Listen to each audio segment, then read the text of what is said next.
they're doing pretty good for their age. Don't y'all think? When I post this on YouTube, I want everybody to rate the white-headed guy, pure white, and look like a hat. That's Raymond Lymous Sr., and that's Oscar, the one with the questionable black hair, right here. but they're doing pretty good. They say they on the AARP bikes. That's all right. So, you know, we'll get a rating on this later.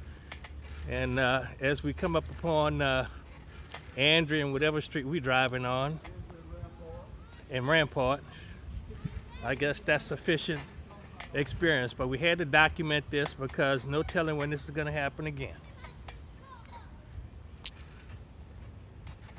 Yeah, Rampart and Andrew.